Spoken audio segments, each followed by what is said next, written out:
उनकी मैं दो बातें कहूंगा आप लोगों से, और दोनों रियल बातें। अभी कुछ ही दिनों पहले सुरेश जी मेरे पास में आए एज ए पेरेंट्स। छुट्टी का दिन था, मैं ऑफिस में बैठा था, मेरे बाबू और मैं दोनों बैठे थे, हम कुछ काम करें। इन्होंने मुझे फोन किया, मन की मैं मिल जाऊंगा, आप पधारिए। मेरी लगभग आधे से पौना घंटे से बात हुई। बच्चों, मैं आपको जो बताने जा रहा हूं इसके बारे में, मैंने इनको बताया कि मैं कोई भी सब्जेक्ट उनको पढ़ाता नहीं हूं। फिर भी मैंने सुनील के बारे में कहा कि सर इस बच्चे में ये कमी है, इन्होंने उसको एक्सेप्ट की। उसकी कमी क्या थी? बहुत अच्छा एक्सप्लेन करता है।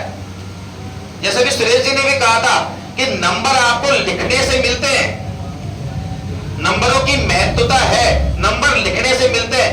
एक्सप्लेन बहुत अच्छा करता है बच्चा, मगर लिखने में हमारी कमी रह जाती है। ये कमी हमको बहुत ज्यादा खलती है और ये आगे तक खलती है। हम कंपटीशन में जब भी जाएंगे वो कमी हमको खलेगी, हमारे लिए वो कमी बहुत ज्यादा नुकसानदायक हो जाती है। उस कमी को हमें दूर करना अति आवश्यक है। और देखिए, जितना आप टीचर से खुल के बात करोगे ना, उतना आपके लिए फायदेमंद है। मैं एक बार क्लास में गया, कोई टीचर एब्सेंट था, तो मैंने वैसे ही कोई डिस्कशन कर लिया, जिसमें सुनील से मैंने पूछा, बेटा पीओके क्या है? पाक ऑक्युपाइड कश्मीर, पाक अधिकृत कश्मीर। वैसे डिस्कशन में एक बार, क्या जानते हो? मुझे बहुत अच्छा एक्सप्लेन किया। खड़ा है बच्चा यहाँ पे, मुझे बहुत अच्छे से एक्सप्लेन किया उसने। मगर उसी चीज को अगर मैं लिखने के लिए कहता तो शायद वो नहीं कर पाता। किस कमी को दूर करनी है, ये बात मैं अकेले सुनील की उसका एग्जाम्पल दे रहा हूं, मगर ये सब आप लोगों से कह रहा हूं। ये माध्यम है सुनील कि आपके उसके एग्जाम्पल देके कि कई स्टूडेंट्स मेरे से जुड़े हुए हैं जो यहाँ बैठे हुए हैं। मैं उन सबके ये चीज कहूंगा, पेरेंट्स की क्या भूमिका होती है। टीचर अपनी जगह अहमियत रखता है, टीचर प्रयास भी करता है। पेरेंट्स की क्या भूमिका होती है?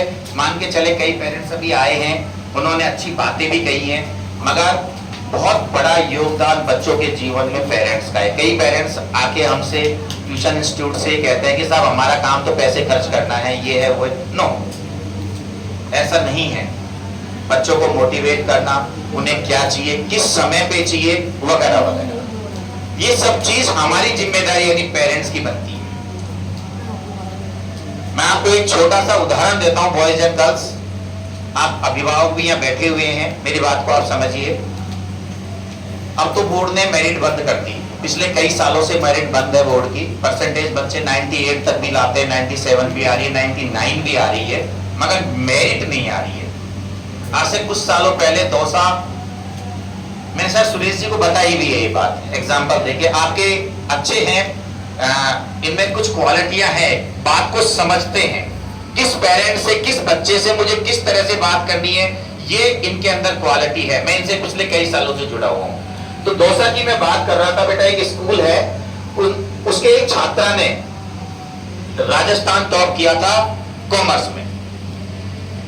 मैं बात कर रहा हूं राजस्थान टॉप किया था, राजस्थान बोर्ड में राजस्थान टॉप किया था। राजा पब्लिक के नाम से शायद स्कूल है वो, दौसा की बात है। कुछ जोग ऐसा रहा कि उस रिजल्ट के 4 से 5 दिन बाद में ही वो स्कूल वाले मुझे किसी फंक्शन में मिल गए।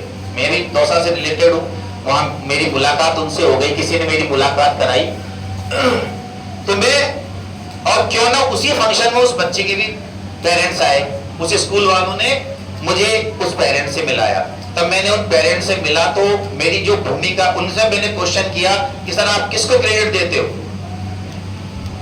तो उनके खुले शब्द ये थे कि साहब बच्चे की विशेष महत्व भूमिका है, उसके बाद कुछ परसेंट स्कूल, कुछ परसेंट टीचर्स, बाकी लगभग जो उसके बाद में, बच्चे के बाद में जो इसका क्रेडिट जाता है वो उसकी मम्मी को जाता है। क्यों? क्योंकि मम्मी ने ये ध्यान रखा कि इसको कब क्या चाहिए, कब इसको उठाना है, कब इसको खाने के लिए देना है, किस समय क्या खाना देना है, ये भी मायने रखता है। इन सब चीजों का पेरेंट्स हमसे किस तरह से बोल रहा है, पेरेंट्स हमारी बात को किस तरह समझ रहा है। बच्चों ध्यान रखना, सबसे अच्छे दोस्त होते हैं ना हमारे मम्मी पापा होते हैं। बाहर मत तलाशो। अभी सर कह रहे थे स्पोर्ट्स खेल हम इनमें ये खेलते हैं, शायद हम पढ़ते थे तब ये चीजें नहीं थी, हम गुलाग लाकड़ी खेला करते थे, शायद आज जानते ही नहीं होंगे आप लोग गुलाग लाकड़ी होता क्या है। सितोलिए खेलते थे या कबड्डी खेलते थे, कबड्डी तो खैर जानते हैं, उससे शारीरिक विकास होता था, बुद्धि का विकास होता था। ये चीजें मायने रखती हैं बच्चों, समझिए इनको।